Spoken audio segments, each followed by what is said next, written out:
देखिए, इसमें तीन मुख्य बातें थी जो कानून के विपरीत है। नंबर एक, जो होने चाहिए एमसी, जो अधिकृत लोग होने चाहिए जिनके चुनाव से चेयरमैन वाइस चेयरमैन चुने जाने थे, उनके अलावा लोगों की मौजूदगी। एक नंबर बात तो ये। दो नंबर बात ये, वहाँ पे मोबाइल डिवाइसेस या दूसरी कोई भी ऐसी डिवाइसेस नहीं होनी चाहिए जिससे चुनाव को प्रभावित किया जा सके। और इसमें आपने देखा होगा, सांसद महोदय ने फ़ोन मिला के एसडीएम की जो चुनाव अधिकारी हैं कहीं बात कराई है। किससे कराई है, किससे नहीं कराई है, वो जाने या एसडीएम जाने या जिसके पास बात कराएगी वो बंदा जाने। तीसरी बात, सांसद महोदय ने एक चिट्ठी निकाल के अनाउंस किया कि पार्टी ने एक ही नाम सजेस्ट किया है या एक ही नाम भेजा है, वो नाम है रण सिंह। देखिए, पार्टी अपना नाम भेज सकती है, पार्टी अपने पार्टी के लोगों या पार्टी से जुड़े लोगों को कह सकती है कि इसे वोट दें चेयरमैन के चुनाव में या वाइस चेयरमैन के चुनाव में, लेकिन रिटर्निंग ऑफिसर की मौजूदगी में, चुनाव अधिकारी की मौजूदगी में वहाँ मौके पे नहीं कहा जा सकता। आप अलग कमरे में अलग बैठा के आप कह सकते हो कि भाई इसे वोट देना, लेकिन जब चुनाव प्रक्रिया चल रही है, चलती प्रक्रिया के दौरान आप प्रभावित नहीं कर सकते कि पार्टी का ये आदेश है यहाँ वोट देना है। तीन तो ये मुख्य बातें हैं जो इसमें साफ साफ गड़बड़ नज़र आ रही हैं। एक उम्मीदवार ने कहा था कि मैं भी हूँ, वार्ड नंबर 6 से मुनिया तंवर ने, कि मैं भी उम्मीदवार हूँ, जब पूछा गया था। हालांकि छोटी सी बात एक ये भी है कि इस पूरी प्रक्रिया का कंट्रोल जो चुनाव अधिकारी एसडीएम, तत्कालीन एसडीएम उसको सतपाल जी हैं, उनको करना चाहिए था। उसकी बजाय जो सांसद है वो कर रहे हैं पूरी प्रक्रिया का संचालन। उन्होंने पूछा भी था कि कोई और भी है प्रधान पद का उम्मीदवार, तो वार्ड नंबर 6 से जो पार्षद है मुनिया तंवर, उसने हाथ उठाया था कि मैं प्रधान पद के उम्मीदवार हूँ। लेकिन फिर आपने देखा ही होगा कि उसकी बात को अनसुना करके सर्वसम्मति से कर दिया जाए, और उसी से प्रपोज भी करवाया गया कि आप ये नाम रण सिंह का नाम प्रपोज कर रहे हैं। जब हाथ उठवाए गए तो भी उसने हाथ नहीं उठाया था। तो कहने का मतलब ये है कि ये बिल्कुल भी लोकतांत्रिक तरीके से नियमों के हिसाब से चुनाव नहीं था। जैसे वाइस चेयरमैन के चुनाव में पूरी प्रक्रिया अपनाई गई, बैलेट पेपर, खाली डब्बा, एक एक ने जाके वोट डाले, फिर इनवैलिड वोट निकाले, फिर गिने, फिर रिजल्ट घोषित किया। चेयरमैन का दिखाने के लिए सर्वसम्मति से जरूर किया गया था, लेकिन सर्वसम्मति से था नहीं, और इसी वजह से हाईकोर्ट ने इस चुनाव को स्टे किया था, जो मैंने आपको पहले भी दिखाया था कि ये 21 अप्रैल का हाईकोर्ट का ऑर्डर है। इसी वीडियो को देखने के बाद, इसमें इस वीडियो का हवाला है इस ऑर्डर में। तो ये 3-4 बातें थी जो इस चुनाव को लेके अवैध थी। उद्देश्य आपने जो पूछा, ये वीडियो भी अभी पता चली थी, है तो ये 2017 की 15 मार्च की, लेकिन क्योंकि जैसे कि अब थोड़ी सी इस मामले में सामने आने के बाद जागरूकता कहें या लोग अब दिखाने लग गए, देने लग गए, बताने लग गए, जो चीज़ दबी पड़ी थी, ढकी पड़ी थी, सामने आई, संवेदनशील लगी, तो आप लोगों के सामने रख दी। अब आपकी आगे क्या कार्रवाई रहेगी इसको लेकर? आपने जो वीडियो जो की है उसको लेकर अब आगे अगला स्टेप क्या आपकी तरफ से क्या रहेगा? देखिए सर, अब इस चुनाव के संबंध में तो कुछ किया नहीं जा सकता, कार्यकाल पूरा हो लिया, लेकिन चुनाव असंवैधानिक था। और हाईकोर्ट के इस ऑर्डर को लेके जो हाईकोर्ट ने खुद कहा है कि भाई ये इलीगल चुनाव है, एक बार हाईकोर्ट में जरूर जाएंगे। अगर हाईकोर्ट ये बात सुनेगा और उस वक्त इस इलीगल चुनाव के जो भी दोषी थे उन दोषियों तक पहुंचने की गुजारिश करेंगे। पुलिस प्रशासन ये तो अब इस वीडियो को कुछ मानेंगे नहीं क्योंकि कार्यकाल पूरा हो लिया। हाँ, हाईकोर्ट जरूर मान सकता है क्योंकि हाईकोर्ट के संज्ञान में ऑलरेडी ये मामला उस टाइम से आया हुआ है। एडवोकेट क्या कहते हैं इस मामले में आपके, कि इस प्रकार में मतलब दोषी जो पाए जाते हैं उस टाइम जो भी थे, जिन लोगों ने मदद करी बढ़ाने, तो किस तरह की सजाएं जी, लीगल का एक्शन हो सकता है? लीगल ओपिनियन यही है, जैसे कि अब सरकार ये कह सकती है कि मान लीजिए हमें जानकारी में नहीं था ये ऐसा हुआ है, तो ये पूरा पार्टी और सरकार की जानकारी के हिसाब से, लेकिन सरकार को नोटिस गया है कि 17 अगस्त 2017 को सुनवाई है। जब सरकार को नोटिस गया है तो कम से कम सरकार से जुड़े लोग उस वक्त एक्शन ले सकते थे, सरकार भी ये कदम उठा सकते थे कि ये अगर इलीगल इलेक्शन हुआ है तो इसको रद्द किया जाए। और जो सबसे ज़्यादा संवेदनशील बात है इसमें कि शिकायतकर्ता ने इस इलेक्शन को स्टे करवाया 17 अगस्त की सुनवाई से पहले ही 26 जुलाई 2017 को विड्रॉ कर लिया केस। तो ये चीज़ें तो इशारा कर ही रही हैं, कोई खेल थे, खेल में कौन कौन लोग शामिल थे, क्या डील थी, क्या दबाव थे। नहीं तो जिसको हाईकोर्ट ने मान लिया था कि हाँ ये इलीगल है, ऐसी क्या नौबत आ पड़ी थी कि उसे बीच में जाके विड्रॉ करना पड़ा केस को, पिटीशन को विड्रॉ कर लिया, जो मैंने आपको दिया है दूसरा ऑर्डर। विड्रॉ करने वाला भी कहीं दबाव में था या वो स्वेच्छा से या लोभ में था, आपको क्या लगता है? देखिए दोनों बातें लग रही हैं, या तो कोई आपस में सहमति बन गई किसी चीज़ के ऊपर या कोई दबाव था। अब राज्य खुशी तो केस विड्रॉ किया नहीं होगा। तो जो शिकायत करता था, क्या आप उसको भी इसमें शामिल करेंगे, उससे जांच का विषय में रहेगा वो? बिल्कुल जी, ये इसी बेस पे आधार ही यही बनेगा। वो शिकायतकर्ता ने ये दी थी, ये देखिए 26 जुलाई का जो ऑर्डर है, वो शिकायतकर्ता ने एक पिटीशन लगाई थी, जिसको पिटीशन को मानते हुए हाईकोर्ट ने उसको कह दिया था कि भाई चेयरमैन वाइस चेयरमैन कोई काम नहीं करेगा, काम डीसी करेगा अगर कोई इमरजेंसी हुई तो, नगर परिषद भिवानी का। और फिर अगर वो विड्रॉ हुआ है बीच में 26 जुलाई को, क्या परिस्थितियाँ रही होंगी, तो हम तो कोई ये तो अंदाज़ा तो लगा नहीं सकते, लेकिन कोई ना कोई तो ऐसा है। आप लोग भी जानते हैं, सबका विवेक ये बात बोल रहा होगा, कोई ना कोई तो हुआ ही होगा। एक और बात थी कि आप जो सांसद कह रहे कि उस टाइम चुनाव के दौरान की भाजपा ने एक ही नाम नॉमिनेट किया, अब फंसने के बाद वो कह रहे कि भाजपा का सदस्य भी नहीं है। ये भी एक प्रमुख पॉइंट है इस बात का कि अब मान लीजिए किनारा करे कोई कि हमारा तो नहीं है, उस वक्त भी नहीं था, लेकिन आपने देखा कि हमारा है और यही बने, उसे बनाने के लिए किस तरीके से मखौल उड़ाया गया। और मैं तो ये कह रहा हूँ कि अशोक भाई, जब नींव ही ऐसी रखी गई थी, जब इतना स्वच्छंद होके सब चीज़ों का उल्लंघन करके थोपा गया था, तो फिर अगले ने जो करे हैं कारनामे, वो तो हौसला पहले दिन से ही बुलंद हो गया था कि मैं कुछ भी कर सकता हूँ, जब मेरे साथ इतना हाथ है सत्ता और सिस्टम का। और ये बात अकेले एक सांसद की या विधायक की उसकी नहीं है, तो पूरे सिस्टम पे सवाल या निशान उठता है। आप जागरूक लोग हो सकता है इन सांसद की जगह कोई और सांसद होते, हो सकता है इस पार्टी की जगह कोई और पार्टी होती, लेकिन ये एक रिकॉर्डिंग और एक वीडियो और एक प्रक्रिया और एक चेयरमैन की बात नहीं है। तकरीबन ऐसा ही होता है। सिस्टम और सत्ता से जुड़े लोग किस तरीके से जोड़ तोड़, किस तरीके से दबाव और किस तरीके से अपनी चीजें थोपने के लिए किस हद तक जा सकते हैं, ये उसका जीता जागता उदाहरण है। वर्मा जी, हम चले थे भ्रष्टाचार को लेकर, सुजीत वर्मा जी, हम चले थे भ्रष्टाचार को लेकर, बात आ गई चुनाव पर। इसका मतलब ये कि शुरू से आखिर तक मामला एक जैसा था, चाहे वो चेयरमैन का चुनाव हो या फिर जमीन घोटाला हो या फर्जी पर्चे जो भी है। विजिलेंस ने इंक्वायरी की, वो शुरू में तो एकदम दौड़ लगाती नजर आई, लेकिन अब वो कछुआ जाग कर रही है। तो ऐसे में क्या करेंगे? देखिए आप सही कह रहे हैं। अब विजिलेंस की बात पे आ जाता हूँ। आप लोगों को जो एक रिपोर्ट सर्कुलेट हुई है, ये 31 मार्च 2022 की रिपोर्ट है, जो हाईकोर्ट में भिवानी के कोर्ट में दी है। जो एक आरोपी अभी फरार है विनोद, उसने अपनी अग्रिम जमानत याचिका लगाई थी, तो उस याचिका के जवाब में जो दी थी रिपोर्ट निरीक्षक के जो इंस्पेक्टर है, उस रिपोर्ट में ये हवाला है। हमने कोई अपनी तरफ से डॉक्यूमेंट नहीं बनाए कि भाई चेयरमैन ने कबूल किया है कि 10 करोड़ 50 लाख रुपए, जो हाईलाइट कर रखे हैं पेज नंबर 4 पे, 10 करोड़ 50 लाख रुपए मुझे बरामद करवाने, और जो दिल्ली में मेरा दोस्त है रमेश यादव और दलीप सिंह, 2 दोस्तों के पास ये रखे हैं 10 करोड़ 50 लाख रुपए। सुनने में ये आया था आप सब साथियों के, जागरूक साथियों के माध्यम से कि भाई पुलिस दिल्ली लेके भी गई है चेयरमैन को और फिर भी रिकवरी नहीं हुई। तो इस केस में चेक घोटाले वाले मामले में सबसे बड़ी तो लापरवाही लगाएं या लिपापोती यही लगाएं कि अब तक रिकवरी नहीं हुई है। जो धारा लगाई थी भ्रष्टाचार अधिनियम में, उसमें साफ साफ ये है कि अगर कोई रिकवरी नहीं होती है तो धाराएं बेकार हो जाती हैं, आप लोगों को ही पता है। और जैसे कल भी एक FIR लॉन्च हुई है, परसों, फर्जी रसीद वाले मामले में। आप सब लोग चाहे यहीं से पोर्टल खोल के देख सकते हैं हरियाणा पुलिस का, जहाँ पे सारी FIR आप कोई भी डाउनलोड कर सकता है। ये वाली FIR अभी तक वहाँ पे नहीं डाली है पोर्टल के ऊपर।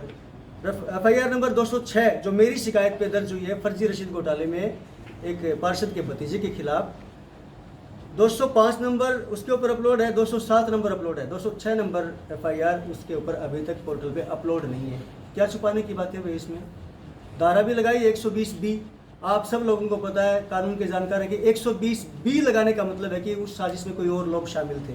और मैंने बाई नेम 4 लोगों की वो शिकायत दी थी कि मुख्य आरोपी इस रसीद घोटाले का है रजनीश सराफ, और 3 लोग, उसका चाचा नरेंद्र सराफ, चेयरमैन रण सिंह यादव और वाइस चेयरमैन मामन सिंह, उनके संरक्षण में और दूसरे अधिकारियों के संरक्षण में वो ये सारे काम करता था। नकली रसीदें काटता था और पैसा अपनी जेब में डालता था, यानी कि सारे लोग आपस में मिल बांटते थे।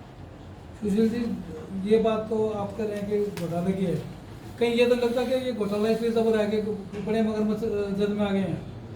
सर बिल्कुल सच्ची बात है ये चेयरमैन से नीचे वाले सब पे हाथ डाल रहे हैं, जो उससे ऊपर वाली कड़ी है किस तक नहीं पहुंचे।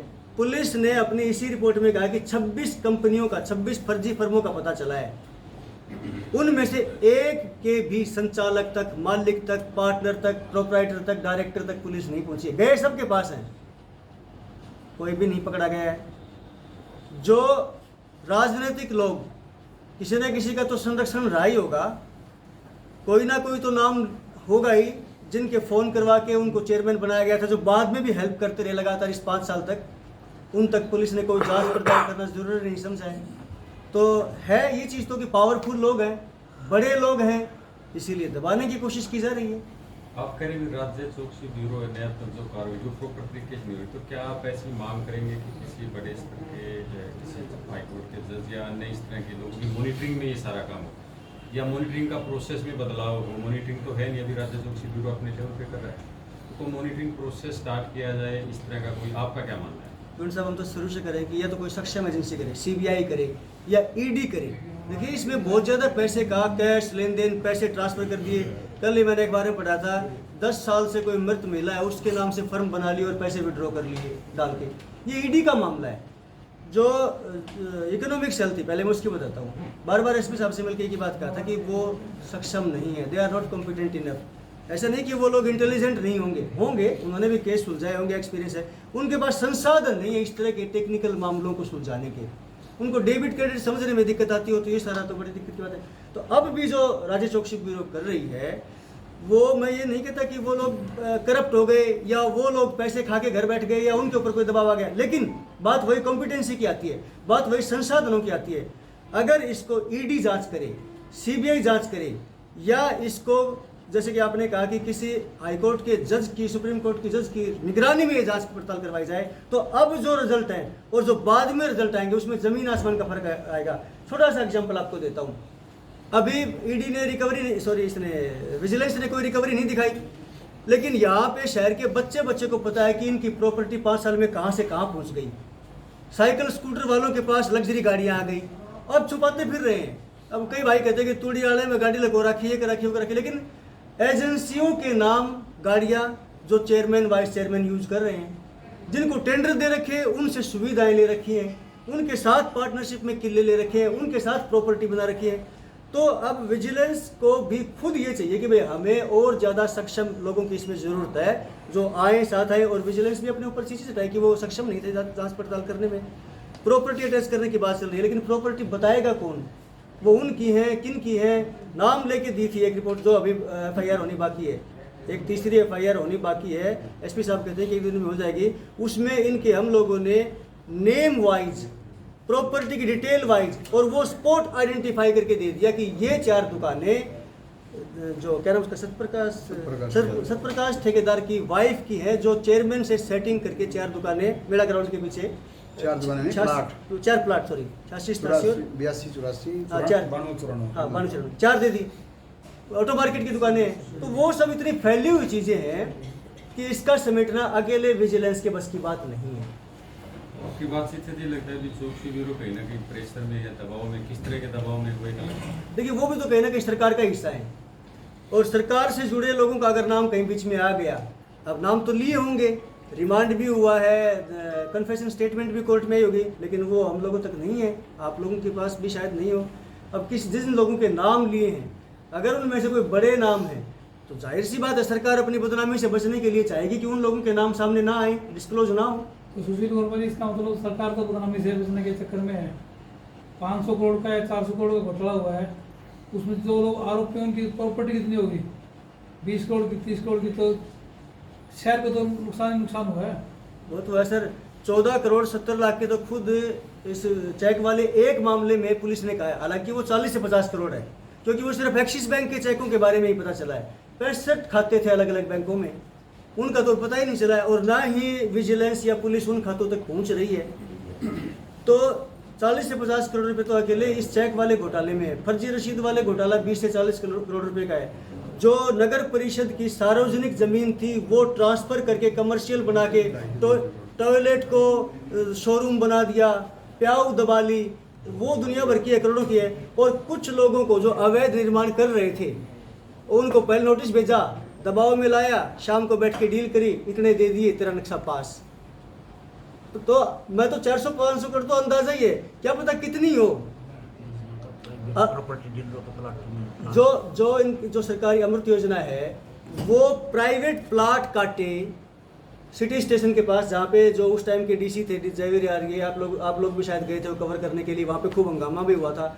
वो अमृत योजना से जो डाली जाती है घरों में पाइपलाइन, वो उन प्राइवेट कॉलोनियों में डाली गई, वहाँ के संसाधन इस्तेमाल किए गए। तो ये तो यूँ लगा रखा था कि सब कुछ अंधेर नगरी वाला मामला हो रखा था, लोग बोल नहीं रहे थे, सरकार का पूरा संरक्षण था, सरकार में जो ऊंचे बैठे लोग हैं उनका पूरा संरक्षण था।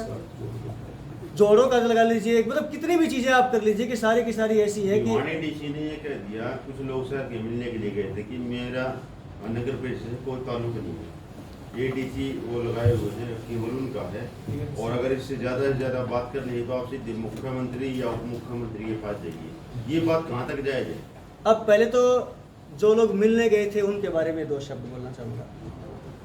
जेजेपी के प्रतिनिधिमंडल गया था जिसकी शायद आप बात कर रहे हैं, अब वो तो खुद सरकार का हिस्सा है, डिप्टी चीफ मिनिस्टर है, और आप सब लोग जानते हैं कि भाई सरकार में सत्ता में इस टाइम पावरफुल भी है। अगर वो चाहें ईमानदारी से, सिंसियरली, अब वाइस चेयरमैन खुद उनकी पार्टी का शहरी अध्यक्ष है मेरे ख्याल से, अगर वो सिंसियरली चाहें कि इसमें जो भी लोग संलिप्त हैं तो सबसे पहले तो अपने वाले से कार्रवाई शुरू करें। दूसरी बात, डीसी का ये कहना कि मेरे बस की बात नहीं है, तो आप इसी से अंदाज़ा लगा सकते हैं। हम कहते हैं कि भाई डीसी अपने ज़िले में भगवान होता है, आम गांव देहात में आज भी ये माना जाता है कि कुछ भी हो जाए चलो डीसी कहे, कोई नहीं सुन रहा चलो डीसी कहे। जब डीसी ये कह रहा है मेरे बस की बात नहीं है, तो आप अंदाज़ा लगा लो कि भाई कितने ताकतवर लोग हैं जिनको बचाने के लिए पूरा सिस्टम, कितना प्रेशर है। सर, जब आमतौर पे प्रशासन, मीडिया और ये जितने भी पॉलिटिशियन, ये 3-4 इकाइयाँ होती हैं, जब ये काम करना या कमज़ोर हो जाते हैं, ऐसे में कुछ प्रेशर ग्रुप उभर के आते हैं, जैसे आपका प्रेशर ग्रुप है, ये आगे किस प्रकार की कार्रवाई करेगा, कैसे बढ़ेगा, इसका रूट साफ क्या रहेगा? दोनों चीज़ें होंगी जी, सड़क पे भी आवाज़ उठाएंगे आप लोगों के माध्यम से, और कानून का भी सहारा लेंगे। जैसे हाईकोर्ट में एक पिटीशन डाली है PIL के जरिए, तैयारी कर रखी है उसकी, तो हाईकोर्ट का साथ साथ सहारा इसलिए ले रहे हैं कि हमें यहाँ के प्रशासन पे और यहाँ की सरकार पे बिल्कुल भी भरोसा नहीं है। एक बार लगता है कि भाई पूरी निष्ठा से, ईमानदारी से, सख्ती से कार्रवाई लगती है, अगले ही पर लगता है कि भाई कुछ नहीं हो रहा। तो इसलिए दोनों चीज़ करेंगे। अब एक बात छोटी सी लगा लीजिए, ये तो वो चीज़ें हैं जो ऐसी हो गई जो अब तक होती नहीं थी और जो हमेशा होती थी। गलियों के निर्माण में घपले, विकास कार्यों के टेंडर में घपले, लाइटों में घपले, पार्कों के रखरखाव में घपले, उनमें कमीशन। अब वो खुद ठेकेदार एफिडेविट दे रहे हैं कि 40% माइनस में काम दिया जाता था। अब आप खुद सोचो, 1 करोड़ का काम 60 लाख में करना है, ऊपर से 35% कमीशन देना होता था चेयरमैन को, अधिकारी अलग रह गए। जब 1 करोड़ वाला काम 20 लाख में करेगा ठेकेदार, तो वो काम क्यों करेगा? फिर क्या किया जाता था? ठीक है भाई, ऑलरेडी बने बनाए काम को दिखा दो। एक गली बनानी है मलिक जी के घर से इंद्रवेश जी के घर तक, उसी गली को 4 बार नाप तोल करके अगली बार वही बना दी, यहाँ से यहाँ तक अगली बार बना दी आपके फादर नेम और आपके फादर नेम के नाम से। तो मतलब इतना ज़्यादा अंधेरगर्दी मचाई थी विकास कार्यों में, और लोग कहते हैं कि वो तो सब लोग लेते ही हैं, वो तो करते ही हैं। जो सामने आ रही हैं वो तो वो बातें हैं जो अब तक कोई करता नहीं था।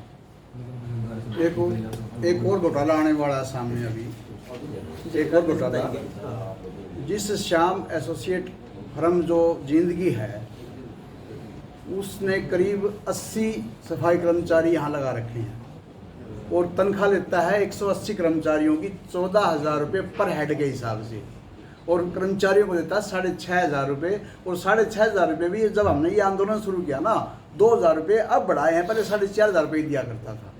20-25 लाख रुपए का हर महीने का घोटाला है। इसीलिए वो गाड़ी उसको गिफ्ट में दे रखी थी रण सिंह यादव को। सर एक सवाल है, इस तरह भिवानी बचाओ संघर्ष समिति, अब एक नई समिति और बनी है, तो क्या कितने गुटों में बना के काम किया जाए, अलग अलग गुटों में काम किया जाए, एक संख्या में नीचे काम किया जाए? अजय भाई, इस शहर में 1000 टन कचरा है। यूँ लगा लो अभी तक एक ही ट्रैक्टर था जो हम लोग चला रहे थे और वो कचरा ढोया नहीं जा रहा था। ऐसी ऐसी 100 समितियों की जरूरत है ताकि कचरा जल्दी उठे।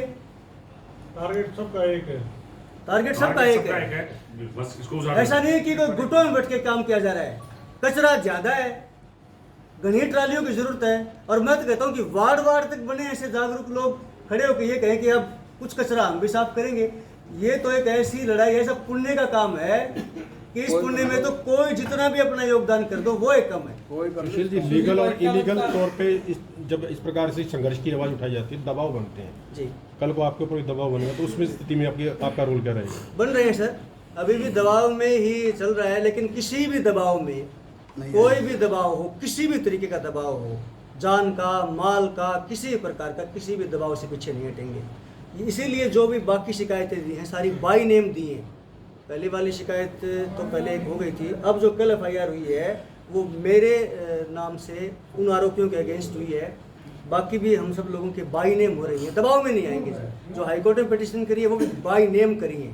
कैसा भी दबाव आए, किसी भी प्रकार का दबाव आए, अब पीछे नहीं हटेंगे। तो ये अलग अलग संस्थाओं में मांग जो ये मामला भी जाएगा। अगर आप लोग चाहें तो कभी भी उलझा सकते हैं, लेकिन अभी तक तो सुलझा हुआ चल रहा है। मैं तो कह रहा हूँ कि 100 बने ना, ऐसी एक से काम चल नहीं रहा। 100 ऐसी बने, हर वार्ड तक बने, हर मोहल्लों में ऐसी संघर्ष समितियां बने। जितना ज़्यादा दबाव सरकार पे पड़ेगा उतना ही फायदा है। लेकिन आपस में सबका तालमेल होके हम लोगों ने कल जो उनके प्रधान बने ईश्वर मान अंकल जी, 1 घंटे तक आपस में बात करके तालमेल के साथ कि वो ये उठाएंगे, हम ये उठाएंगे। तो सुशील जी, PIL की बात रही है, काफी महत्वपूर्ण बिंदु है। तो इसमें किस तरह के बिंदुओं को शामिल करके आप लोग बनाएंगे? ओवरऑल जनरल क्या कॉन्सेप्ट रहेगा उसके लिए? उसमें 7 अलग अलग जो घोटाले हुए हैं वो शामिल किए हैं, जैसे चेक घोटाला, फर्जी रसीद घोटाला, अवैध कब्जा घोटाला, सफाई कर्मचारियों को जो कम तनख्वाह दी जाती है वो घोटाला, जो विकास कार्यों में गड़बड़ी हुई है वो घोटाला, अमृत योजनाओं के पैसे में गबन किया गया वो घोटाला, मनी लॉन्ड्रिंग हुई है वो घोटाला। और सरकार से हाईकोर्ट से मांग ये करी गई है कि इसकी CBI से या ED से जांच हो, सरकार को इंस्ट्रक्शन दी जाए, सरकार को निर्देश दिए जाए कि इसकी जांच CBI से करवाए। सरकार शहर को दिया गया था पानी से, इस मामले में कोई डीप तक गए? अभी तक कोई आपके पास ऐसे कोई सबूत ऐसे कोई मिले हो? कुछ सुनी सुनाई बातें आई हैं, कुछ नेताओं के नाम आए हैं, लेकिन वही बात अशोक भाई कि किसी के सिर्फ नाम लेने भर से अगर किसी की शिकायत कर बैठे तो कल को वो उल्टी पड़ सकती है। सबूत किसी ने नहीं दिया है। बताया जरूर गया कि 30-30 लाख के 2 चेक काटे, 60 लाख रुपए मास्क घोटाले में किए गए। एक कमेटी भी बनाई थी लेकिन उसका रिकॉर्ड अभी तक मिल नहीं पाया है। कुछ पार्षदों की, एक 5-6 पार्षदों की कमेटी बनाई थी जिनका काम ये दिया गया था कि पूरे शहर में फ्री में मास्क बंटवाएंगे। कुछ बटे भी, थोड़े बहुत 25 मास्क बचे और 25,000 मास्कों पे साइन करवाए, इस तरह की आई है। लेकिन उससे संबंधित कुछ लिखित में या कोई शिकायतकर्ता सामने नहीं आया। कहीं ये तो लगता कि कई संगठन बनेंगे, संघर्ष करेंगे तो वो कहीं व्यक्तिगत तो उस पर न चले जाए, नेता बन जाए। देखिए, आज ये खुला मैच है, क्रिकेट की भाषा में कहूँ तो परफॉर्म करो और मैन ऑफ द मैच लो। ये तो किसी के कोई बपोती तो है नहीं। देखो, बपोती तो उन लोगों की थी जिन्होंने चोरी करी, डाके करे। मुझे जो लूटा गया वो पैसा लाने में वापस योगदान देना है और जिन्होंने लूटा उनको सजा दिलाने में योगदान देना है। तो इसके लिए कोई किसी व्यक्ति पे, किसी संस्था पे कोई छूट तो है नहीं और कोई बैन है नहीं कि भाई आप नहीं कर सकते, आप ही करो। ये तो कोई भी कर लो, एक शिकायत बनाएं। लेकिन मुद्दे भटक जाएंगे जब अलग उस पर। नहीं सर, कोई मुद्दे नहीं भटकेंगे। हम लोग आपस में पार्टियों के लोग भी आए थे, लेकिन उन्होंने आके यही कहा था कि हम यहाँ पे पार्टी के नुमाइंदगों के तौर पर नहीं आए हैं, हम तो भिवानी शहर के जागरूक नागरिकों के तौर पर यहाँ पर आए हैं और जो भी इस आंदोलन में हमारा सहयोग होगा वो देंगे। कई पार्टियों के लोग आए हैं, कई सामाजिक संगठनों से जुड़े लोग आए हैं, MC भी आए हैं। सत्ता पक्ष से कोई? सत्ता पक्ष से वहाँ तो कोई नहीं आए, हालांकि पदाधिकारी तो कोई नहीं आए और जनप्रतिनिधि कोई नहीं आए, लेकिन उनके जो विचारधारा से ताल्लुकात रखने वाले कुछ लोग आए और वो तो ये चाहते हैं कि भाई कार्रवाई हो, लेकिन कोई नुमाइंदा, कोई अथोराइज्ड पर्सन अभी तक नहीं आया। हाँ, ये ज़रूर सुना गया था कि वो SP से एक उनका डेलीगेशन मिला था, सत्ताधारी पार्टी के लोगों का भिवानी का डेलीगेशन मिला था, जिसमें वो यही कह के आए थे कि भाई निष्पक्ष होना चाहिए एंड ऑल दैट, इस तरह की चीज़ें। लेकिन हमारे पास ऐसा कोई भी सांसद और सर मैंने दोनों ठोके गए सांसद और विधायक से कोई भी अभी तक इस तरह का ये नहीं है कि भाई इसमें क्या होना चाहिए क्या नहीं होना चाहिए। चुप बैठे मत हो, वो तो चुप बैठे हैं। मीडिया के लोग आप पूछो सांसद और विधायक। घोटाला भिवानी शहर का है और भिवानी शहर के नुमाइंदे बैठे हैं, घनश्याम सराफ बैठा है, धर्मवीर जी बैठे हैं। क्या उनका फर्ज नहीं बनता कि वो इसके खिलाफ आवाज उठाएं? फर्ज तो बनता होगा उनका भी। ये पार्षद इलेक्शन लड़े थे, अच्छा, ये मैंने से रखा है। कुछ पूछ रहे हैं, कुछ मैंने पूछ दोनों ठोके के इंटरव्यू किए थे, जो आरोपी हैं उनके भी और आपके वो आपको भी, लेकिन उन्होंने आपके लोगों पे भी आरोप लगाए थे जो आज आवाज उठा रहे हैं वो भी कहीं ना कहीं दूध के धुले नहीं है, तो क्या उनके अंदर छटनी की जाएगी भविष्य के लिए, क्योंकि तो लड़ाई लंबी है, क्या कहेंगे? किन लोगों ने लगाए थे आरोप? जो तो चेयरमैन खुद जेल में है, उनके आरोपों के क्या हम फायदे यहाँ पे? आपने इंटरव्यू लिया था क्या? आपको उसने कहा था कि अगर मैं वो तो फांस कर देना। आपका इंटरव्यू में कहा था कि आपके अपना नहीं, बात सभी की रखी जाएगी, बात सभी मैंने ना तो मैं कोई सवाल छटनी, का जवाब दें। हाँ मैं सवाल का जवाब दे रहा हूँ। हाँ। पहला तो ये भी जवाब भी है, ये भी जवाब है कि जो आदमी आज खुद जेल में है और जिसका ये एक तरह से साबित हो चुका है, हो सकता है, मैं तो नहीं कहता कल को कानून उसको बरी कर दे तो कर दे भाई, ताकतवर लोग कुछ भी करवा सकते हैं। लेकिन आज जन भावना से बड़ा कोई कानून नहीं होता, कोई कोर्ट नहीं होता। आप भिवानी के छोटे से 5 साल के बच्चे से पूछ लो या 80 साल के बुजुर्ग से पूछ लो, सब ये मानते हैं रण सिंह ने भिवानी के खजाने को लूटा है। फिर भी अगर उसने कहा कि भाई कुछ लोग हमारे में से भी दूध के धुले नहीं, तो भाई हम तो तैयार हैं। अब सिर्फ रण सिंह के कहने से, मान लीजिए मेरे बारे में कुछ कह दिया और उमरा जी मुझे ठाक के खिड़की से बाहर फेंक देंगे कि रण सिंह ने कहा सुशील तो दूध का धुलावा नहीं है। अगर मेरे खिलाफ कुछ साबित हो जाए या हमारे में से आंदोलन कर रहे लोगों में से, शिकायत कर रहे किसी लोगों में से कोई बात ऐसी साबित हो जाए, शिकायत दे, पुलिस जांच करे, जिस एजेंसी जांच कराए, हमारे में से भी, चाहे मैं ही क्यों ना हूँ, दोषी हूँ, मैं पीछे हट जाऊंगा और मैं जो भी कानून मुझे सजा देगा मैं भुगतूंगा और समाज मुझे सजा देगा वो भुगतूंगा। जिस प्रकार गैर लोकतांत्रिक तरीके से चुनाव हुआ और चुनाव करवाने वाले कौन कौन लोग थे वो आपने सभी वीडियो में देखे हैं। उन लोगों का बीच में हिस्सा रहा है, इसे साफ जाहिर होता है। और आज जिस प्रकार से बचा रहे हैं वो शहर से उनको बचाने में लगे हुए हैं, ये मैं कहना चाहता हूँ। दूसरी बात, जैसे अब विधायक जी लगा लो, सांसद जी लगा लो, आपने रोड पे प्रदर्शन किया, डीजी का घेराव किया, एडीसी क्या किया, भविष्य में इनका को घेराव करने का, इनके खिलाफ कोई मुहिम चलाने का ऐसा कोई है आपका? अभी कोई इरादा नहीं है, हालात पैदा हो सकते हैं कि वो करना पड़ सकता है। अशोक भाई जो इलेक्शन हुए थे उसने मैम क्यों नए एफिडेविट दिए थे, मेरी प्रॉपर्टी इतनी है, जिस एमसी के पास आज साइकिल नहीं थी, आज वो दो गाड़ी घर पे खड़ी है, दो गाड़ी ले रहा है, वे कहाँ से आई कम से कम, ये तो आप नहीं पता, मन नहीं पता है। प्रॉपर्टी खरीद रहे हैं, प्रॉपर्टियां खरीद रहे हैं, प्लाट काटने लग रहे हैं, वो कहाँ से? उसके नजदीक थे रण सिंह यादव के, उनकी तो जांच करवा लो। रण सिंह यादव के साथ 7 एमसी साथ रहा करते 24 घंटे। नहीं हम आप लोगों की तरफ से अगर